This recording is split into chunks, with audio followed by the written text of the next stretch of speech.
Praise the Lord. സ്തോത്രം. റോമാലേഖനം 6-ാം അധ്യായത്തിൻ്റെ കണ്ടിന്യൂഷൻ. റോമാലേഖനം 6-ാം അധ്യായത്തിലൂടെ കയറിയിറങ്ങി ആ ആത്മീക യാഥാർത്ഥ്യങ്ങൾ മറ്റ് പാസ്റ്റർമാർ പഠിപ്പിക്കുകയും അല്ലെങ്കിൽ സ്വയം വായിച്ച് പഠിക്കുകയും അല്ലെങ്കിൽ ആത്മാവിൽ പഠിച്ച് ഗ്രഹിക്കുകയും ചെയ്യാതെ അതനുസരിക്കുകയും ചെയ്യാതെ ഒരെണ്ണത്തിന് സ്വർഗരാജ്യത്തിൻ്റെ പടിവാതിൽ കാണാൻ പറ്റത്തില്ല. ഞങ്ങളെ ദൈവവചനം പഠിപ്പിച്ച ദൈവദാസൻ പറഞ്ഞതാണ്. എനിക്കത് കേട്ടപ്പോൾ അതിശയം തോന്നി. പുള്ളി 94-കാരനായതുകൊണ്ട് വല്ല വെളിവില്ലാതെ ആണോ വിളിച്ചു പറഞ്ഞെന്ന് ഞാൻ വിചാരിച്ച് ഞാനത് പഠിച്ചു നോക്കിയപ്പോൾ മനസ്സിലായി, ശരിയാ, സംഭവം ശരിയാ. നമ്മൾ കാര്യം മനസ്സിലാക്കുന്നില്ല സഹോദര. ഓരോ വേദഭാഗങ്ങളും പഠിച്ചു വരുമ്പോഴാണ് അതിൽ അന്തർലീനമായിരിക്കുന്ന ഈ അപ്പോസ്തലിക ഉപദേശത്തിൻ്റെ പ്രത്യേകത എന്താണെന്ന് മനസ്സിലാക്കുന്നത്. പാപജീവിതം വിട്ട് നീതി ചെയ്ത് വിശുദ്ധീകരണം പ്രാപിച്ച് സ്വർഗരാജ്യത്തേക്ക് പോകുന്ന ഉപദേശമാണ് ഈ റോമർ 6. പാപത്തിന്റെ ശമ്പളം മരണമത്രേ, ദൈവത്തിന്റെ കൃപാവരമോ കർത്താവായ യേശുക്രിസ്തുവിൽ നിത്യജീവൻ തന്നെ. അവൻ നിത്യജീവൻ പ്രാപിക്കാനായിട്ട് എന്ത് ചെയ്യണം? പാപത്തിന്റെ ശമ്പളമായ മരണം ഒഴിഞ്ഞു പോകണം. മരണം ഒഴിഞ്ഞു പോകുന്നത് എങ്ങനെയാ? പാപത്തിന് പരിഹാരകനായി യേശുക്രിസ്തു ഈ ഭൂമിയിൽ വന്ന് മരിച്ചു, നമുക്ക് വേണ്ടി മരിച്ചടക്കപ്പെട്ട് ഉയർത്തെഴുന്നേറ്റ് പാപത്തെ അതിജീവിക്കുവാനുള്ള പ്രമാണം കർത്താവ് തൻ്റെ അപ്പോസ്തലന്മാരെ ഏൽപ്പിച്ചു. ഡാർവിൻ മരിച്ചു പോയപ്പോൾ ഡാർവിൻ്റെ ഉപദേശങ്ങളാ ശിഷ്യന്മാർ പറഞ്ഞുകൊണ്ടിരിക്കുന്നേ. കാർൽ മാർക്സ് മരിച്ചു പോയെങ്കിൽ കാർൽ മാർക്സിന്റെ ശിഷ്യഗണങ്ങൾ അവർ പഠിപ്പിച്ച ഉപദേശം പറഞ്ഞുകൊണ്ടിരിക്കുന്നത്. ലെനിൻ മരിച്ചുപോയി, ലെനിന്റെ ഉപദേശമാണ് ലെനിന്റെ അനുയായികൾ പറഞ്ഞുകൊണ്ടിരിക്കുന്നത്. സോക്രട്ടീസ് മരിച്ചുപോയി, തത്വജ്ഞാനിയായ സോക്രട്ടീസ്, അരിസ്റ്റോട്ടിൽ, അവരൊക്കെ തത്വജ്ഞാനം പറഞ്ഞുകൊണ്ടിരുന്നവരാ. അവരുടെ ഉപദേശമാണ് അവരുടെ ശിഷ്യന്മാർ പറഞ്ഞുകൊണ്ടിരിക്കുന്നത്. എന്നാൽ യേശുക്രിസ്തു മരിച്ചുപോയെങ്കിൽ യേശുക്രിസ്തുവിന്റെ ശിഷ്യന്മാരായ ആദിമ അപ്പോസ്തലന്മാർ പറയുന്നത് ക്രിസ്തുവിന്റെ ഉപദേശമാണ് പറഞ്ഞിരുന്നത്. ക്രിസ്തുവിന്റെ ഉപദേശമാണ് സഭയെ പഠിപ്പിച്ചത്. ഇന്നത്തെ ശിഷ്യന്മാർ പഠിപ്പിക്കുന്നത് ക്രിസ്തുവിന്റെ ഉപദേശമായിട്ട് യാതൊരു ബന്ധവുമില്ല. മനസ്സിലായോ? അത് മനസ്സിലായോണ്ടാ ഞാൻ ഈ പറയുന്നേ. ഒരു ബന്ധവുമില്ല. പഴയ മനുഷ്യൻ ക്രൂശിക്കപ്പെട്ടു, മരിച്ചു, അടക്കപ്പെട്ടു, ഒരു പുതിയ മനുഷ്യൻ ജീവിക്കൽ വന്ന് പൗലോസ് പഠിപ്പിക്കുക. എത്ര മനോഹരമായൊരു പഠനമാണ്. ഹല്ലേലൂയ. അതുകൊണ്ട് എന്നെ കേൾക്കുന്ന പ്രിയപ്പെട്ടവരെ, അപ്പോസ്തലന്മാരുടെ ഉപദേശത്തിലേക്ക് നമ്മൾ വരിക. ഞാൻ പെട്ടെന്ന് വരട്ടെ. 7-ാം വാക്യം വായിക്കുന്നു. അങ്ങനെ മരിച്ചവൻ പാപത്തിൽ നിന്ന് മോചനം പ്രാപിച്ചിരിക്കുന്നു. സ്തോത്രം. നാം ഇനി പാപത്തിന് അടിമപ്പെടാതെ വണ്ണം പാപശരീരത്തിന് നീക്കം വരേണ്ടതിന് പഴയ മനുഷ്യൻ അവനോടുകൂടി ക്രൂശിക്കപ്പെട്ടു നാം അറിയുന്നു. അങ്ങനെ മരിച്ചവൻ പാപത്തിൽ നിന്ന് മോചനം പ്രാപിച്ചിരിക്കുന്നു. അപ്പം നിങ്ങൾ എന്നോടൊരു ചോദ്യം ചോദിക്കും ചിലപ്പോൾ. പാപത്തിൽ നിന്ന് മോചനം പ്രാപിച്ചെങ്കിൽ യോഹന്നാൻ അപ്പോസ്തലൻ പഠിപ്പിക്കുന്ന ഒരു പഠനം ഞാനത് വായിച്ചു കേൾപ്പിക്കാം.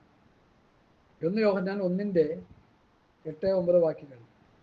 നമുക്ക് പാപമില്ല എന്ന് നാം പറയുന്നെങ്കിൽ നാം നമ്മെ തന്നെ സത്യം നമ്മളില്ലാതെയായി. നമ്മുടെ പാപങ്ങളെ ഏറ്റുപറയുന്നെങ്കിൽ അവൻ നമ്മുടെ പാപങ്ങളെ ക്ഷമിച്ച് നമ്മളെ ശുദ്ധീകരിക്കാൻ തക്കോണം, സകല അനീതിയും പോക്കി നമ്മളെ ശുദ്ധീകരിക്കാൻ തക്കോണം വിശ്വസ്തനും നീതിമാനുമാകും. അപ്പൊ അതെന്താ അങ്ങനെ വരുന്നത്? പറയാം. അതിൻ്റെ ലോജിക്കലായിട്ടുള്ള വിഷയം നമ്മൾ പഠിക്കണം. അതായത് ഒരു വ്യക്തി രക്ഷിക്കപ്പെട്ട് സ്നാനപ്പെട്ട് പരിശുദ്ധാംശം പ്രാപിച്ച് പാപം ചെയ്യാതെ നീതി ചെയ്ത് ജീവിക്കണമെന്ന് വചനം പറയുമ്പോൾ അവൻ്റെ ജഡം ഇപ്പോഴും ഇവിടെ ഏത് അനുഭവത്തിലിരിക്കുക? പാപശരീരത്തിലിരിക്കുക. അവൻ്റെ ആത്മാവിൻ്റെ രക്ഷ മാത്രമേ നടന്നിട്ടുള്ളൂ. ഈ ശരീരത്തിൻ്റെ വീണ്ടെടുപ്പ് നടക്കുന്നവരെയും പാപത്തോട് പോരാടി പാപത്തോട് എതിർത്ത് നിന്ന് പാപത്തെ കീഴ്പ്പെടുത്തി 3-4 കാര്യങ്ങൾ പ്രധാനമായിട്ട് നമ്മൾ ചെയ്യണം. പാപത്തോട് പോരാടണം, പാപത്തോട് എതിർത്ത് നിൽക്കണം, പാപത്തെ കീഴ്പ്പെടുത്തണം, സ്തോത്രം, പാപത്തെ വിട്ടോടണം. 4 കാര്യങ്ങൾ. ഇത് നമ്മൾ ചെയ്തുകൊണ്ടിരിക്കണം. പാപം വരുന്ന പാപങ്ങൾ എന്ത് ചെയ്യണം? ഒരു നോട്ടത്തിലെങ്കിലും തെറ്റിപ്പോകാത്ത ഏത് ഭക്തനാ ഉള്ളത്? ചിന്തയിൽ തെറ്റിപ്പോകാത്ത ഏത് ഭക്തനാ ഉള്ളത്? പ്രവൃത്തിയിൽ തെറ്റിപ്പോകാത്ത ഏത് ഭക്തനാ ഉള്ളത്? ആരുമില്ല, എല്ലാവരും ഉണ്ട്. പക്ഷേ ആ പാപത്തെക്കുറിച്ച് നമ്മൾ ബോധവാന്മാരാകണം. അതിനാണ് പരിശുദ്ധാത്മാവിനെ തന്നിരിക്കുന്നത്. പരിശുദ്ധാത്മാവിനെ തന്നെ എന്തിനാ? സത്യത്തെക്കുറിച്ചും നീതിയെക്കുറിച്ചും ന്യായവിധിയെക്കുറിച്ചും ബോധം വരുത്താൻ, പാപത്തെക്കുറിച്ച് ബോധം വരുത്താൻ. ഇപ്പൊ ഇവിടെ നമ്മുടെ ഈ ചില സഹോദരന്മാർ പറയുന്ന പരിശുദ്ധാത്മാവ് വന്നു കഴിയുമ്പോൾ കൊല വരും, ചിരി വരും, ഛർദ്ദൽ വരും, പിന്നെ തലകുത്തനെ മറിയും. ഇതൊക്കെ ഫേക്കാണ്, അതൊക്കെ വെറും തെറ്റായ കാര്യങ്ങളാണ്. പാപത്തെക്കുറിച്ച്, നീതിയെക്കുറിച്ച്, ന്യായവിധിയെക്കുറിച്ചും ബോധം വരുത്തുന്നതാണ് പരിശുദ്ധാത്മാവ്. ഇന്ന് കാണുന്ന ഈ ന്യൂ ജനറേഷൻ പാസ്റ്റർമാരുടെ ശുശ്രൂഷകളിലും അവരുടെ പ്രസംഗങ്ങളിലും അവരുടെ പ്രവൃത്തികളിലും അവർ ചെയ്തു കൂട്ടുന്ന മുഴുവൻ ദൈവകോപം വരുത്തി വെക്കത്തക്ക പരിപാടികൾ അവർ ചെയ്തു വെക്കുന്നത്. അവർക്ക് ഒരു പാപബോധവും ഇല്ല. അതിൻ്റെ അർത്ഥം പരിശുദ്ധാത്മാവിനാൽ അവരെന്ത് ചെയ്യുന്നില്ല? നയിക്കപ്പെടുന്നില്ല. ദൈവവചനത്തിൻ്റെ സംശുദ്ധമായ ഉപദേശം അവരനുസരിക്കുന്നില്ല, അവർ പഠിക്കുന്നില്ല, അവർ പഠിപ്പിക്കുന്നില്ല എന്ന വലിയ ഗുരുതരമായ വീഴ്ചയാണ് ഞാൻ അവരുടെ മേൽ ആരോപിക്കുന്നത്.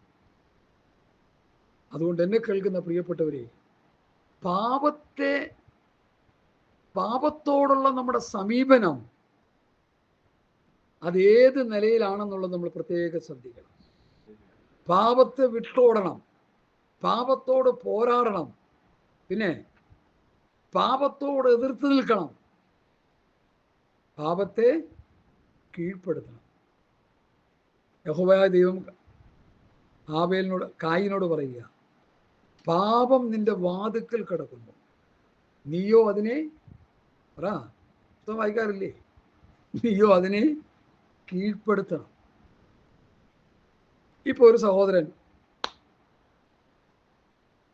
എന്നോട് പറയുകയാണ്, നിങ്ങളൊരു ആദ്യമായിട്ട് കണ്ടതാ, രക്ഷിക്കപ്പെടാത്തവനാ, സ്കൂളിൽ പഠിച്ചവനാന്ന് വെച്ചോ, കണ്ടല്ലപ്പോൾ ഒരു ഹോട്ടലിൽ കയറി ഞങ്ങൾ തമ്മിൽ ഒരുമിച്ചിരുന്നു വർത്തമാനമൊക്കെ പറഞ്ഞു.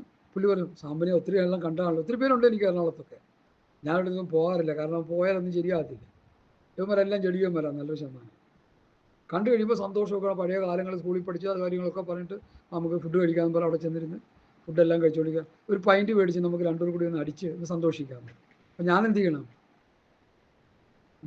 അപ്പോൾ മദ്യപാനി ദൈവരാജ്യം അവകാശമാക്കിയില്ലെന്നുള്ള ഉപദേശം എടുത്തവരോട്, ഞാനിപ്പോൾ എന്നൊരു പാസ്റ്ററാണ്, ഇതിങ്ങനെയുള്ളതുകൊണ്ട് നീ വേണമെങ്കിൽ കുടിച്ചോ, ഞാനിത് ചെയ്യത്തില്ല എന്ന് പറഞ്ഞ് എന്ത് ചെയ്യും? അവിടെ നിന്ന് കഴിച്ചിലാകാൻ നോക്കുക.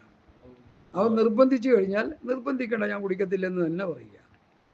എന്നാൽ അങ്ങനെ കുടിച്ച ചരിത്രമുള്ള ഭക്തന്മാരെ എനിക്കറിയാം. ഒരാൾ കുടിച്ചുകൊണ്ടിരിക്കുന്ന സമയത്ത് ഇവിടെ സഹോദരൻ കയറി ചെന്നു, ഇച്ചിരി കുടിക്കണോ? ഇല്ല ഞാൻ കുടിക്കത്തില്ല. ഓ, എൻ്റെ ഒരു ബന്ധക്കോസ് കൊണ്ടേ തോട്ടിക്കളടാ, വേണമെങ്കിൽ അടി. അപ്പോൾ ആരോടും പറയില്ലേ താൻ? ആരോടും പറയില്ല. എന്നാൽ ഒഴുക്കടിക്കുക. അങ്ങനെ അടിച്ചവരും ഉണ്ട്. ഇന്നവൻ ഭൂമിയിലില്ല. ഞാൻ എന്തിനാ ഈ പറയുന്നതെന്ന് ചോദിച്ചാൽ, എൻ്റെ ബന്ധക്കോസ് കൂട്ടായ്മയിൽ ആദ്യത്തെ കൂട്ടായ്മ നടന്ന രക്ഷിക്കപ്പെട്ട സഭയിലെ ഒരു മദ്യപാനിയായ സഹോദരൻ, എന്നോടൊപ്പം 10-20 വർഷം കൂട്ടായ്മ ആചരിച്ച സഹോദരൻ, രക്ഷിക്കപ്പെട്ട് സ്നാനപ്പെട്ട് പരിശുദ്ധാഭിഷേകം പ്രാപിച്ചു എന്ന് അവകാശപ്പെടുന്ന പാസ്റ്ററുടെ മോനായ സഹോദരൻ സ്വന്തം വീട്ടിൽ കയറി മദ്യമടിച്ച് തൂങ്ങി മരിച്ചു. പെന്തക്കോസുകാരൻ സഹോദരൻ തൂങ്ങി മരിച്ചു. അവിടെ പ്രസംഗിക്കാനായിട്ടും പാസ്റ്റർമാരായിട്ടും ഡോക്ടർമാർ, റവറന്റുമാർ എന്ന് വേണ്ട വലിയ വലിയ വലിയ മഹാന്മാരായ പാസ്റ്റർമാരൊക്കെ അവിടെ വന്ന് ഞെരങ്ങി പോയ സഭയാണത്. ഒരൊറ്റ ആള് പോലും പറഞ്ഞില്ല മദ്യപാനി ദൈവരാജ്യം അവകാശമാക്കിയില്ലെന്ന്, ഒരൊറ്റ ആള് പോലും പറഞ്ഞില്ല. അതാണ് ഞാൻ ഇത്ര വികാരാതീതനായി പറയാനുള്ള പ്രധാന കാരണം. എൻ്റെ കൂട്ടു സഹോദരൻ ആമോസ് മരിച്ചതിൻ്റെ രക്തത്തിൻ്റെ കണക്ക് ആര് പറയും സഹോദര? ആ കണക്ക് എവിടെ കൊണ്ടേ തീർക്കും? ആ സഭ ഇന്ന് നശിച്ച് നാമാവിശേഷമായി. ബന്ധുക്കുസാരൻ സ്വന്തം വീട്ടിൽ കയറി തൂങ്ങി എന്ന് പറഞ്ഞു, പിന്നെ അവന് എന്ത് സുവിശേഷം അവർ പറയുന്നത്? അവിടെ വല്ല പലചരക്ക് കട നടത്തട്ടെ, ആ ഹോൾ അടച്ചു പൂട്ടിയിട്ട്. റോഡ് സൈഡാ, നല്ല കച്ചവടം കിട്ടും. എന്ത് സഭ നടത്തുന്നു? സഭയെന്താ? സഭയെന്ന് പറഞ്ഞാൽ എന്താ? അതുകൊണ്ട് എന്നെ കേൾക്കുന്ന പ്രിയപ്പെട്ടവരെ, ഞാൻ പറഞ്ഞതിൻ്റെ താല്പര്യം നമ്മൾ മനസ്സിലാക്കണം. പഴയ മനുഷ്യൻ അവരോടുകൂടി ക്രൂശിക്കപ്പെട്ടു. പഴയ പ്രവൃത്തികൾ പോയി. ഇടത്തിൻ്റെ പ്രവൃത്തികൾ എന്താ? ദുർനടപ്പ്, അശുദ്ധി, വിഗ്രഹാരാധന, പക, പിണക്കം, ജാരശങ്ക, ക്രോധം, ഭിന്നത, അസൂയ, മദ്യപാനം, വെറുക്കൂത്ത്. അപ്പോൾ അത് പഴയ പ്രവൃത്തികളല്ലേ? അതെല്ലാം പോയില്ലേ? അപ്പം അതൊക്കെ കൊണ്ടുവന്ന് പുതിയ സഭയിൽ ഈ ഉപദേശമൊന്നും പറയാതെ ഈ ജഡീകന്മാരെല്ലാം കൂട്ടിയിരുത്തി എന്ത് ചെയ്യുക അവർ ചെയ്യുന്നത്? ഇവിടെ പറഞ്ഞു വിട്ടിട്ട് വല്ല മാടക്കട നടത്താം അതിൻ്റെ ഉള്ളിൽ. 10 ചക്രം ഉണ്ടാക്കി ആരെങ്കിലും ജീവിക്കട്ടെ. 20-25 വർഷം ബന്ധക്കോസ്താർ അല്ല 10 മരിക്കുമ്പോൾ 40 വയസ്സുള്ളവരുണ്ടോ? അപ്പോൾ ബന്ധക്കോസ് കയറി തൂങ്ങി ഭാര്യ മക്കളെ എടുത്തിട്ട് തല്ലായിരുന്നു പടി. ഞാൻ അന്നൊരു ആത്മീയ ശിശുവെ രക്ഷിക്കപ്പെട്ട് വന്നിരിക്കും, എനിക്ക് തക്കം മുടക്കം അറിയത്തില്ല. ഇന്നാണെങ്കിൽ ഞാൻ ഒന്നുമില്ലെങ്കിൽ പാസ്വേഡൊക്കെ ഞാൻ മുഖത്ത് നോക്കി ഞാൻ പറഞ്ഞു തന്നെ, നിങ്ങളൊക്കെ വേറെ പണിക്ക് പോകുന്നു പറഞ്ഞു. സഹോദര, സെൻട്രൽ ഗവൺമെൻറ് ജീവനക്കാരനാണ്, ഫയർഫോഴ്സിലെ ജീവനക്കാരനാണ്, കാശ് കിട്ടും ഇഷ്ടം പോലെ. അവൻ്റെ ദശാംശം പഠിച്ച് തിന്നുകൊണ്ടിരിക്കുക പാസ്റ്റർ. മദ്യത്തെക്കുറിച്ചൊരു കാര്യം പറയത്തില്ല, തികഞ്ഞ മദ്യപാനാണെന്ന് എല്ലാവർക്കും അറിയാം.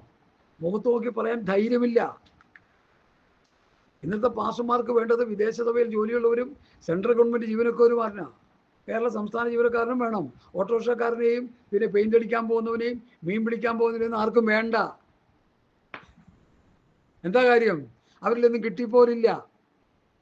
അവരൊക്കെ നിത്യവൃത്തി ചെയ്ത് ജീവിക്കുന്നവരാണ്. മറ്റതൊക്കെ ഇഷ്ടം പോലെ കാശ് കിട്ടും, ഫണ്ട് റേസ് ചെയ്ത് മക്കളെ പഠിപ്പിച്ച് നല്ല നിലയിലൊക്കെ ആക്കാം. ഇത് ഈ കണക്ക് നിങ്ങൾ ഇവിടെ കൊണ്ടേ കൊടുക്കും. വചനം പ്രസംഗിച്ച് സഭയെ നിത്യതയ്ക്ക് വേണ്ടി ഒരുക്കാത്ത കണക്ക് നിങ്ങൾ ഇവിടെ കൊണ്ടേ കൊടുക്കും. പാപസംബന്ധമായി മരിച്ചവരായ നാം അതിൽ ജീവിക്കുന്നത് എങ്ങനെ? ഹല്ലേലൂയ. നാം അവന് പാപത്തിൽ അടിമപ്പെടാതെ വണ്ണം പാപശരീരത്തിന് നീക്കം വരേണ്ടതിന് നമ്മുടെ പഴയ മനുഷ്യനോട് ക്രൂശിക്കപ്പെട്ടെന്ന് നാം അറിയുന്നു. അങ്ങനെ മരിച്ചവൻ പാപത്തിൽ നിന്ന് മോചനം പ്രാപിച്ചിരിക്കുന്നു. നാം ക്രിസ്തുവിനോടുകൂടി മരിച്ചുവെങ്കിൽ അവനോടുകൂടി ജീവിക്കുമെന്ന് വിശ്വസിക്കുന്നു. ക്രിസ്തു ഹല്ലേലൂയ മരിച്ചിട്ട് ഉയർത്തെഴുന്നേറ്റിരിക്കാൻ ഇനി മരിക്കയില്ല. അത് കർത്താവിനെ കുറിച്ച് പറയുക. മരണത്തിന് അവൻ്റെ മേൽ കർത്തൃത്വമില്ല എന്ന് നാം അറിയുന്നു. അവൻ മരിച്ചത് പാപസംബന്ധമായി മരിച്ചു, ജീവിക്കുന്നതോ ദൈവത്തിന് ജീവിക്കുന്നു. കർത്താവ് പാപസംബന്ധമായി മരിച്ചു, ഒരിക്കലായിട്ട് മരിച്ചു, അവൻ ദൈവത്തിനായി ജീവിക്കുന്നു.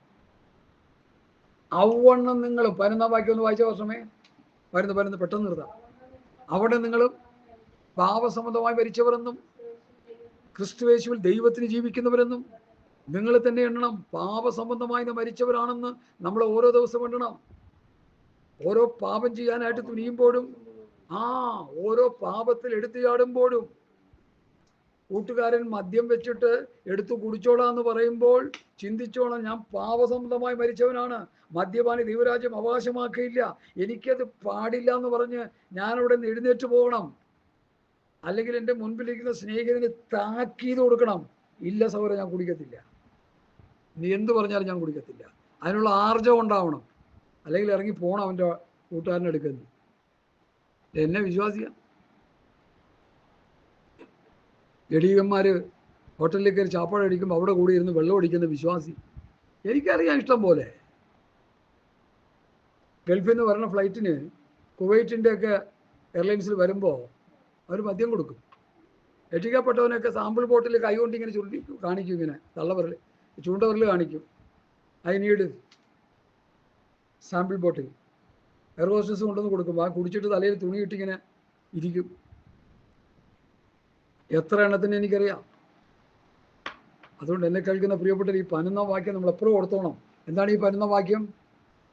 11 വാക്യം എന്താണ്? അതുകൊണ്ട് നിങ്ങളും പാപസംബന്ധമായി മരിച്ചവരെന്നും ക്രിസ്തുയേശുവിൽ ദൈവത്തിന് ജീവിക്കുന്നവരെന്നും നിങ്ങളെ തന്നെ എണ്ണണം. രക്ഷിക്കപ്പെട്ട സ്നാനപ്പെട്ട അഭിഷേകം പ്രാപിച്ച് കർത്താവിൻ്റെ വരവ് വരെ ഞാൻ ആരാണ്? പാപസംബന്ധമായി മരിച്ചവൻ, ദൈവത്തിന് ജീവിക്കേണ്ടവനാണെന്ന് ദിവസവും എണ്ണിക്കൊണ്ട് മുമ്പോട്ട് പോകണം. 12:13 വരുന്നു. ആകയാൽ പാപം നിങ്ങളുടെ മധ്യ ശരീരങ്ങളിൽ അതിൻ്റെ മോഹങ്ങളെ അനുസരിക്കുമാർ ഇനി വാഴരുത്. നിങ്ങളുടെ അവയവങ്ങളെ അനീതിയുടെ ആയുധങ്ങളായി പാപത്തിന് സമർപ്പിക്കുകയും അരുത്. പിന്നെ എന്തോ ചെയ്യണം? നിങ്ങളെ തന്നെ മരിച്ചിട്ട് ജീവിക്കുന്നവരായി നിങ്ങളുടെ അവയവങ്ങളെ നീതിയുടെ ആയുധങ്ങളായി ദൈവത്തിന് സമർപ്പിച്ചു കൊള്ളുക. മനസ്സിലായോ? ഈ ആയുധം എന്ന് ഇവിടെ പറയുന്നത് അവയവം, നിങ്ങളുടെ അവയവങ്ങളെ പാപത്തിന് ആയുധമായി. അവയവങ്ങൾ മീൻസ് ഒരു മനുഷ്യനിലുള്ള 5 അവസ്ഥകൾ. എന്തൊക്കെയാണത്? കണ്ണ്, മൂക്ക്, നാക്ക്, ത്വക്ക്, ചെവി. 5 അവയവം. പാപത്തിന് സമർപ്പിക്കരുത്, പാപം ചെയ്യരുത്, പാപം പറയരുത്, പാപം പ്രവർത്തിക്കരുത്. ഇത് അനുസരിക്കാനും പ്രസംഗിക്കാനും ബുദ്ധിമുട്ടുള്ളത് കൊണ്ടാണ് സങ്കീർത്തനം പാടിക്കൊണ്ടിരിക്കുന്നത്. അതിനാകുമ്പോൾ ഇവിടെ കുഴപ്പമൊന്നുമില്ല, വല്ല പാവം ചെയ്യാം. പാവം ചെയ്തിട്ട് കാളക്കുട്ട ആട്ടുംകൊറ്റനെയും കാളക്കിടാവിനെയും കൊണ്ടുവന്ന് അവരെ അർപ്പിക്കുന്ന പോലെ നമുക്കിവിടെ അങ്ങനെയൊന്നും ചെയ്യുന്നില്ല. അങ്ങനെയെങ്കിലും തത്തൊക്കെ പൊത്തൊക്കെ പൊയ്ക്കൊണ്ടിരിക്കുക, ഒരു കുഴപ്പമൊന്നുമില്ല. പക്ഷെ അവസാനം പിടിക്കപ്പെടും. അവസാനം നിങ്ങൾ പിടിക്കപ്പെടും. അതുകൊണ്ട് എന്നെ കേൾക്കുന്ന പ്രിയപ്പെട്ടവരെ, പാപം നിങ്ങളുടെ മർത്യ ശരീരം, ഈ ജീവിച്ചിരിക്കുന്ന ശരീരത്തിൽ പാപം അതിൻ്റെ മോഹങ്ങളെ അനുസരിക്കുമാറ് വാഴരുത്. അത് വാഴാനും വാഴാതിരിക്കാനുമുള്ള പൂർണ്ണ സ്വാതന്ത്ര്യം നിങ്ങൾക്കുണ്ട്. പാപത്തെ നമ്മളിൽ വാഴാൻ അനുവദിച്ചു കൊടുക്കാം. ഇല്ല, അതിനെ ശാസിച്ചകറ്റി നീതിയിൽ ജീവിക്കാൻ അത് രണ്ടും നമ്മുടെ ഫ്രീ വിൽ ദൈവം നമുക്ക് തന്നിരിക്കുക. ഇത് നമ്മൾ നന്നായിട്ട് മനസ്സിലാക്കണം, പഠിക്കണം, ഗ്രഹിക്കണം. അപ്പോസ്തലന്മാരുടെ ഉപദേശം എന്ന് പറയുന്നത് നിസ്സാര ഉപദേശമല്ല. അത് ക്രിസ്തുവിൻ്റെ പ്രമാണമാണ്. അത് നീതിയുടെ ഉപദേശമാണ്. അത് നിത്യതയ്ക്ക് വേണ്ടിയുള്ള ഉപദേശമാണ്. അത് സ്വർഗരാജ്യത്തിലേക്ക് വേണ്ടിയുള്ള ഉപദേശമാണ്. അത് അതിൻ്റെതായ പരിഭാവനയിൽ നമ്മൾ പഠിച്ചെടുക്കണം. ചുമ്മാ ഒന്നും ഈ ലൊട്ടിലൊടുക്ക് പരിപാടി കൊണ്ടൊന്നും എങ്ങും എത്തത്തില്ല. മനസ്സിലാക്കണം. പാപം നിങ്ങളുടെ മർത്യശരീരങ്ങളുടെ മോഹങ്ങളെ അനുസരിക്കുമാറി വാഴരുത്. നിങ്ങളുടെ അവയവങ്ങളെ അനീതിയുടെ ആദ്യങ്ങളായി പാപത്തിന് സമർപ്പിക്കുകയും വരുത്. പാപം നമ്മുടെ ജീവിതത്തിൽ വരും. പാപം നമ്മൾ ചെയ്യാൻ ചിലപ്പോൾ ഇടയായിത്തീരും. എന്നാൽ അത് വാഴാൻ അനുവാദം കൊടുക്കരുത്. പാപം വാണു കഴിഞ്ഞാൽ എന്ത് പറ്റും? പിന്നെ പാപം തന്നെ ചെയ്തുകൊണ്ടിരിക്കും. പാപം വന്നപ്പോൾ എന്ത് ചെയ്യണം? ശാസിച്ച് അകറ്റി കളയണം. ഇനി ഞാനത് ചെയ്യത്തില്ല, ഇനി അത് പോകത്തില്ല, ഇനി അത് പറയത്തില്ല എന്ന് പറഞ്ഞ് ശാസിച്ച് അകറ്റിയേക്കണം. അത് നമ്മളിൽ വാഴാൻ, നമ്മളിൽ അധികാരം ചെലുത്താൻ നമ്മൾ അനുവാദം കൊടുക്കരുത്. കൊടുത്തു കഴിഞ്ഞാൽ പിശാച് അവിടെ വെച്ച് നിന്നെ തകർത്ത് കളയും. പെന്തക്കോസ്ത് പാസ്റ്റർമാരെ ഇതൊക്കെ അല്ലേ സഭയെ പ്രസംഗിക്കേണ്ടത്? നിങ്ങളുടെ മരിച്ചിട്ട് ജീവിക്കുന്നവരായ നിങ്ങളുടെ അവയവങ്ങൾ നീതിയുടെ ആയുധങ്ങളായി ഉണ്ടോ? ഞാൻ മരിച്ചിട്ട് യേശുക്രിസ്തുവിന് വേണ്ടി ജീവിക്കുന്നവരാണ്. എൻ്റെ അവയവങ്ങൾ നീതിയുടെ അവയവങ്ങളാണ്. എൻ്റെ കണ്ണ്, മുക്ക്, നാക്ക്, തൊക്ക് ഇവയെല്ലാം നീതിയുടെ അവയവങ്ങളാണ്. അതുകൊണ്ട് നീതി ചെയ്യാനായിട്ട് സമർപ്പിക്കണമെന്ന് ഓരോ ദിവസവും എണ്ണിക്കൊണ്ട് മുമ്പോട്ട് പോകണം. 14-ാം വാക്യം അപകടകരമായൊരു വാക്യം. നിങ്ങൾ ന്യായപ്രമാണത്തിലെ കൃപയ്ക്കെത്രയും അതിൻ്റെ ആകിയാൽ പാപം നിങ്ങളിൽ കർത്തൃത്വം നടത്തുകയില്ലല്ലോ. അപ്പം ന്യായപ്രമാണത്തിൻ്റെ വ്യവസ്ഥിതിയിലുള്ള പാട്ടും കൂത്തും സങ്കീർത്തനവും 109-ാം സങ്കീർത്തനമൊക്കെ വായിച്ചുകൊണ്ട് പോയാൽ, 55-ാം സങ്കീർത്തനമൊക്കെ വായിച്ചുകൊണ്ട് പോയാൽ പാപം നിങ്ങളിൽ കർത്തൃത്വം നടത്തും. ന്യായപ്രമാണത്തിൻ്റെ വ്യവസ്ഥ നിങ്ങളിൽ ഉണ്ടെങ്കിൽ പാപം കർത്തൃത്വം നടത്തും. മനസ്സിലായോ? ഞാൻ പെട്ടെന്ന് പോവാ, എനിക്ക് സമയത്തിൻ്റെ പരിമിതി കൊണ്ട്. എന്നാൽ എന്ത്? ന്യായപ്രമാണത്തിനല്ല, കൃപയ്ക്കെത്രയും അതിൻ്റെ ആകിയാൽ പാപം ചെയ്യുകയെന്നോ. അപ്പം നമ്മൾ ന്യായപ്രമാണത്തിൻ്റെ വ്യവസ്ഥപ്രകാരം ജീവിക്കുന്നവരല്ല, കൃപയുടെ പ്രമാണമാണ്. ഇന്ന് പലരുടെയും തലയിലോട്ട് അത് കയറിയിട്ടില്ല. തിരൂരുള്ള ആ സഹോദരൻ്റെ എന്നോട് പറയുക, ന്യായപ്രമാണം എന്നുള്ള സാധനം പാട്ട് പറഞ്ഞിട്ടാണ് ഞാൻ കേൾക്കുന്നത്. 20 വർഷമായി. ന്യായപ്രമാണത്തിൽ ഈ കാര്യങ്ങളൊക്കെ പുതിയ നിയമം പഴയ നിയമം എന്നുള്ള കമ്പയർ സ്റ്റഡി ആദ്യമായിട്ട് ഞാൻ കേൾക്കുക. എന്താ കാര്യം? ആരാ ഇതിൻ്റെ കുറ്റക്കാരെ? ബഹുമാനപ്പെട്ട സഭയുടെ അധ്യക്ഷന്മാർ, തലവന്മാർ. 50, 30, 40, 100, 200 പേരുടെ തലവന്മാരായിട്ട് ഇരുന്നിങ്ങനെ വിലസുക. ദൈവം നിങ്ങളെ ന്യായം വിധിക്കും. യാതൊരു സംശയമില്ല, കാര്യത്തില്. തമ്മിൽ ഭാരങ്ങളെ ചോപ്പിന് ഇങ്ങനെ ക്രിസ്തുവിൻ്റെ ന്യായപ്രമാണം നിവർത്തിപ്പീൻ. ക്രിസ്തുവിൻ്റെ ന്യായപ്രമാണം നമ്മൾ നിവർത്തിക്കണം. ഗലാത്യർ 6:2 ആ വാക്യം. ഹല്ലേലൂയ, സ്തോത്രം. ന്യായപ്രമാണത്തിനല്ല, കൃപയ്ക്കെത്രയും അതിൻ്റെ ആകിയാൽ പാപം ചെയ്യുമെന്നോ ഒരു നാള് വരും. 16-ാം വാക്യം വായിച്ച്. നിങ്ങൾ ദാസന്മാരായി അനുസരിപ്പാൻ നിങ്ങളെ തന്നെ സമർപ്പിക്കുകയും നിങ്ങൾ അനുസരിച്ച് പോരുകയും ചെയ്യുന്നതിന് ദാസന്മാരെന്ന് നിങ്ങൾ അറിയുന്നില്ലയോ? ഒരു വലിയ വിഷയമാണ്. 2 ദാസത്വത്തെക്കുറിച്ചാണ് റോമാലേഖനം 6:16, 17, 18 വാക്യങ്ങൾ പഠിപ്പിക്കുന്നത്. 2 ദാസത്വത്തെക്കുറിച്ചാണ്. ഇതൊന്ന് ശ്രദ്ധിച്ച് പഠിക്കണേ. ഒരു ദാസത്വം പാപത്തിൻ്റെ, ഒരു ദാസത്വം നീതിയുടെ. എൻ്റെ അർത്ഥം, രക്ഷിക്കപ്പെടുന്നതിന് മുമ്പ് ഒരു മനുഷ്യൻ പാപത്തിൻ്റെ ദാസനായി ജീവിച്ചു. രക്ഷിക്കപ്പെട്ട് കഴിഞ്ഞതിന് ശേഷം ആ മനുഷ്യൻ ആരാ? പാപത്തിൻ്റെ ദാസനല്ല, നീതിയുടെ ദാസൻ. അതാണ് ദൈവത്തിൻ്റെ ദാസൻ. ഞങ്ങളെ ദൈവവചനം പഠിപ്പിച്ച ദൈവദാസൻ ഞങ്ങൾക്ക് മുന്നറിയിപ്പ് തന്നിട്ടുള്ള ഒരു കാര്യമാണിത്. ആരെയും കയറി ദൈവദാസൻ എന്ന് പറയരുത്. എന്താ കാര്യം? പാപത്ത് സ്വാതന്ത്ര്യം പ്രാപിച്ച് നീതിക്ക് ദാസനാവുമ്പോഴാണ് ദൈവത്തിന്റെ ദാസനാകുന്നത്. പാപത്ത് സ്വാതന്ത്ര്യം പ്രാപിക്കാതെ പാപം ചെയ്തുകൊണ്ടിരിക്കുന്നവനെ, ഊതിയിടുന്നവനെ, ഉന്തിയിടുന്നവനെ, കൊരപ്പിക്കുന്നവനെ, ചിരിപ്പിക്കുന്നവനെ, അഭിഷക്തം വരുന്നു, ദൈവദാസം വരുന്നു എന്ന് പറഞ്ഞാൽ നിന്നെ ദൈവം ശിക്ഷിക്കും. അപ്പൊ പാപത്തിന്റെ ദാസനാ. പൗലോസ് ഒരു തത്വം ഇവിടെ പഠിപ്പിക്കുക. നിങ്ങൾ ദാസന്മാരായി അനുസരിപ്പാൻ നിങ്ങളെ തന്നെ സമർപ്പിക്കുകയും നിങ്ങൾ അനുസരിച്ച് പോരുകയും ചെയ്യുന്ന ഒരു ദാസന്മാരെന്ന് അറിയുന്നില്ലയോ? അതായത് പാപത്തിന്റെ ദാസന്മാരാണെന്ന് നിങ്ങൾ അറിയുന്നില്ലയോ? ഒന്നുകിൽ മരണത്തിനായി പാപത്തിന്റെ ദാസന്മാർ, അല്ലെങ്കിൽ നീതിക്കായി അനുസരണത്തിന്റെ ദാസന്മാർ. രണ്ട് ദാസന്മാർ. പാപത്തിന്റെ ദാസൻ ആരാ? സ്തോത്രം. പാപത്തിന്റെ ദാസൻ ആരാ? നിങ്ങളെ തന്നെ സമർപ്പിക്കുകയും, നിങ്ങൾ ദാസന്മാരെ അനുസരിപ്പാൻ നിങ്ങളെ തന്നെ സമർപ്പിക്കുകയും നിങ്ങൾ അനുസരിച്ച് പോരുകയും ചെയ്യുന്നത്. അനുസരിച്ച് പോരുകയും ചെയ്യുന്നത് എന്താ? ലോകത്തിന്റെ ഗതിവിധികൾക്ക് അനുസരിച്ച് പോകുന്ന അവസ്ഥ. എഫേസർ 2:2 ഒന്ന് വായിച്ചേ. എഫേസർ 2:2-3 വായിച്ചേ, പെട്ടെന്ന് വായിച്ചേ. നമ്മൾ ഏത് അവസ്ഥയിലായിരുന്നു എന്ന് അവിടെ എഫേസർ പൗലോസ് പറയുന്നുണ്ട്. ഹല്ലേലൂയ. സ്തോത്രം, സ്തോത്രം, സ്തോത്രം.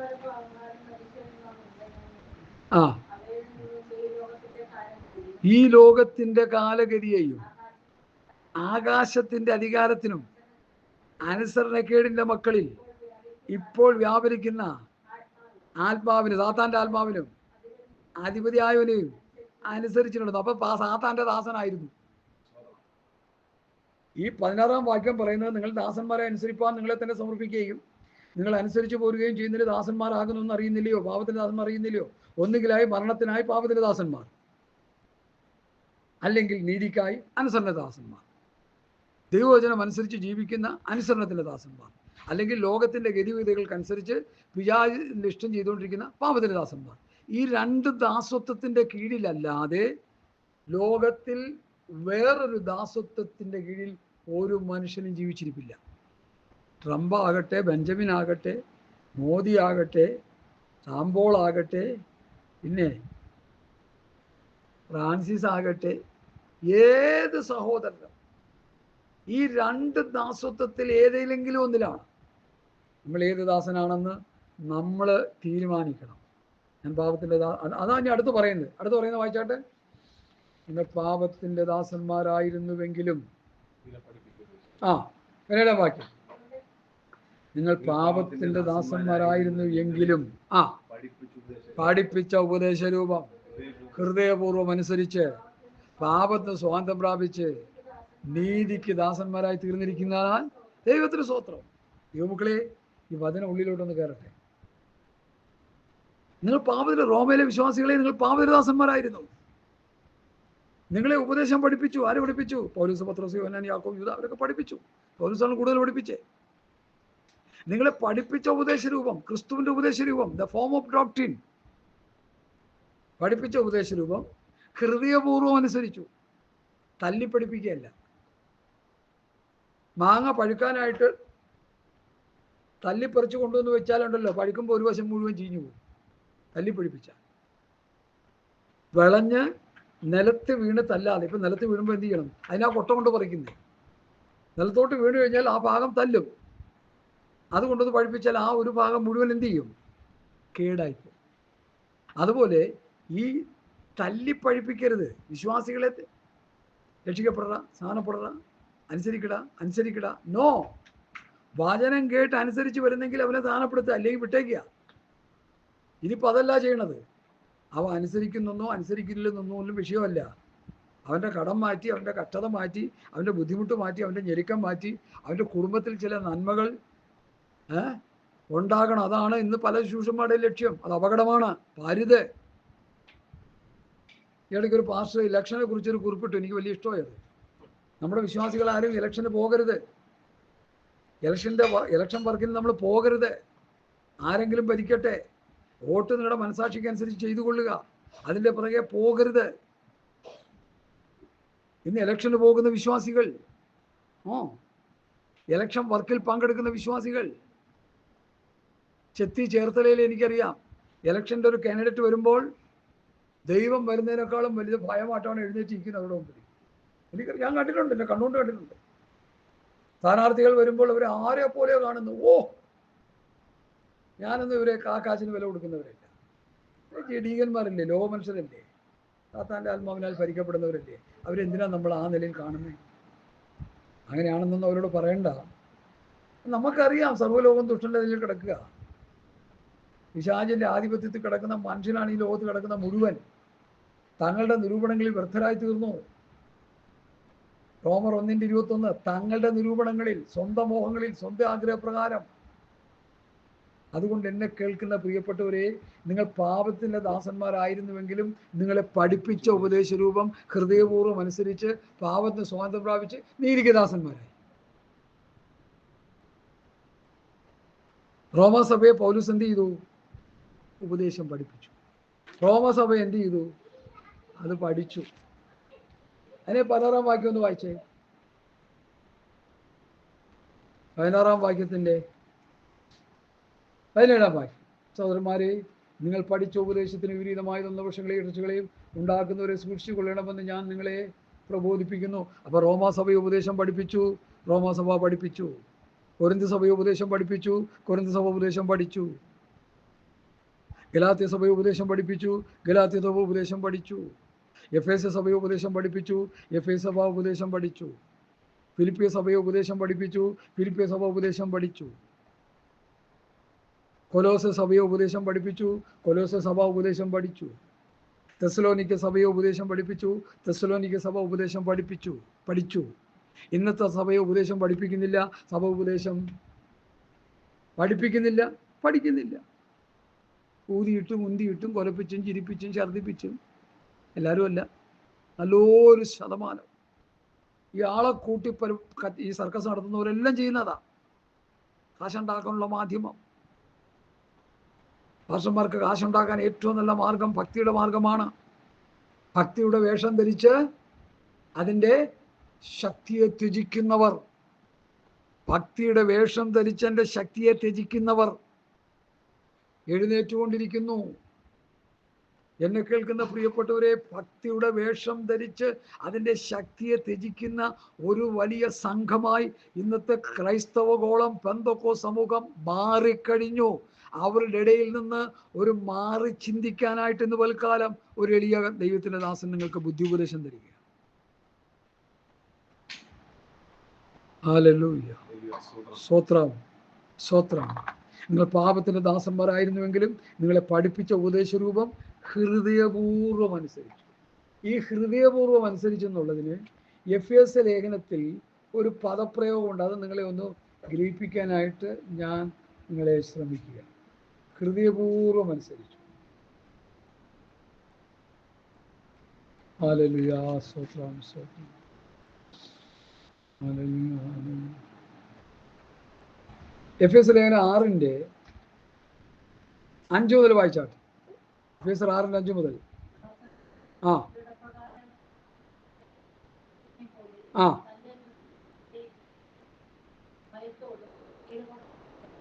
അവിടെ നിൽക്കട്ടെ. ദാസന്മാരെ ജലപ്രകാരം യജമാനന്മാരായവരെ ക്രിസ്തുവിനെ പോലെ തൻ്റെ ഹൃദയത്തിൽ ഏകാഗ്രതയിൽ ഭയത്തോടും വിറയലോടും കൂടി അനുസരിപ്പിൻ. അടുത്ത് മനുഷ്യനെ പ്രസാദിപ്പിക്കുന്നവരെ പോലെയല്ല, അത് വിട്ടുകളഞ്ഞില്ലേ.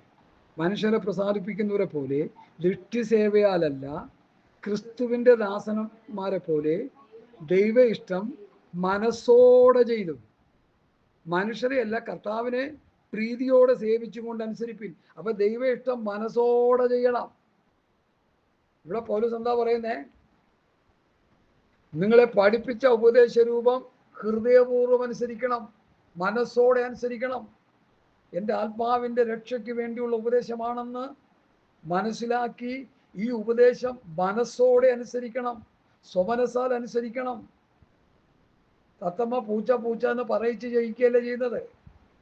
ഇവിടെ പരസ്യയോഗം നടത്തിയിട്ട് ആൾക്കാരെ കൂട്ടിവരുത്തി യേശു യേശു എൻ്റെ രക്ഷിതാവും കർത്താവുമായി ഹൃദയത്തിൽ സ്വീകരിക്കുന്നു. ഇന്നു മുതൽ ഞാൻ യേശുവിന് വേണ്ടി ജീവിക്കാം എന്ന് ഏറ്റുപറയുന്നു. എത്ര പേര് രക്ഷിക്കപ്പെട്ടു? 50 പേര് രക്ഷിക്കപ്പെട്ടു. ഇങ്ങനെ പറഞ്ഞില്ല. ഇതൊന്നും രക്ഷിക്കപ്പെടലല്ല. സുവിശേഷം പ്രസംഗിക്കുമ്പോൾ പാപബോധമുണ്ടാകണം.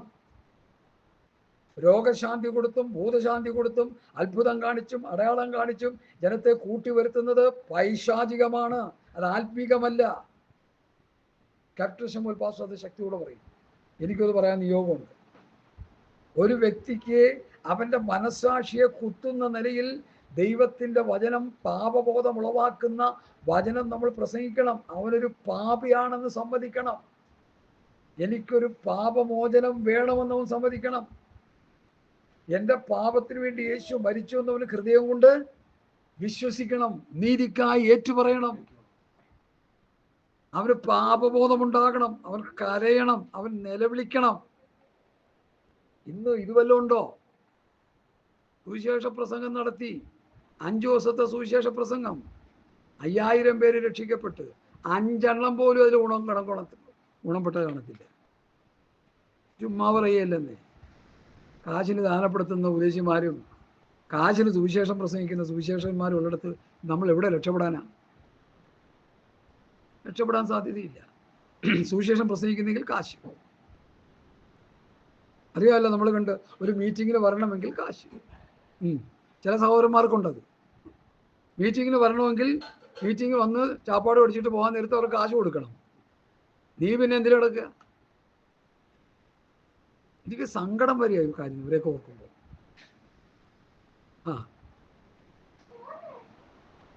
സഹോദര, നിത്യവൃത്തിക്ക് വകയില്ലെങ്കിലും ഓക്കെ, പട്ടിണി കിടക്കുകയാണെങ്കിലും ഓക്കെ.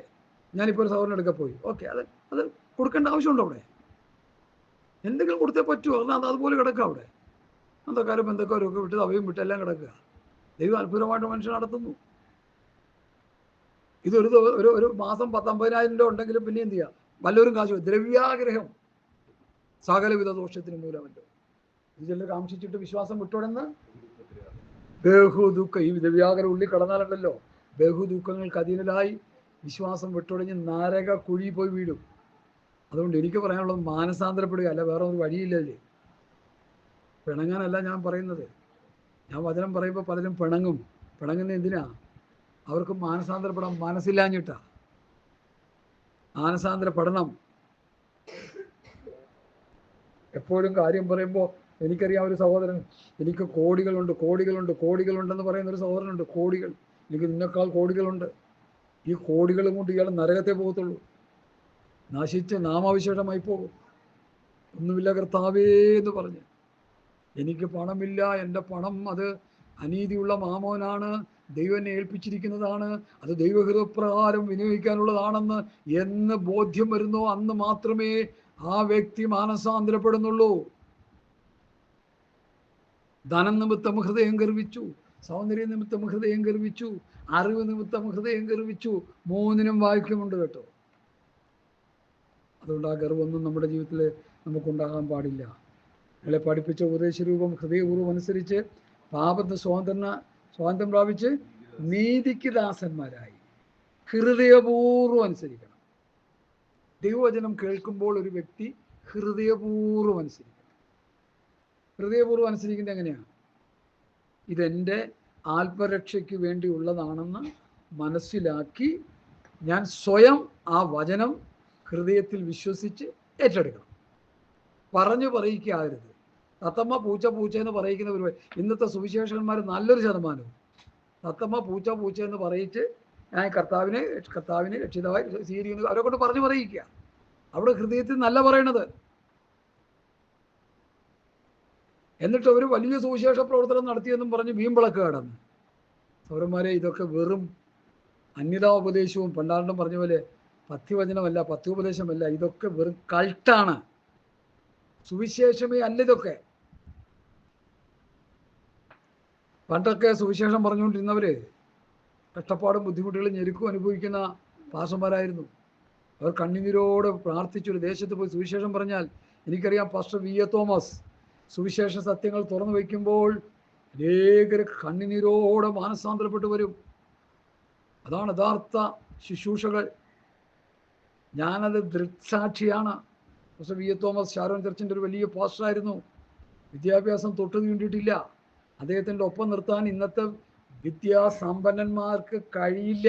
അദ്ദേഹത്തിൻ്റെ ഒപ്പം നിർത്താൻ എന്നുള്ളവർക്ക് ലോകത്തിൻ്റെ അറിവുണ്ട്. അദ്ദേഹത്തിന് വചനത്തിൻ്റെ ജ്ഞാനം, സകല വചനത്തിലും പരിജ്ഞാനത്തിലും അദ്ദേഹം സമ്പന്നനായിരുന്നു.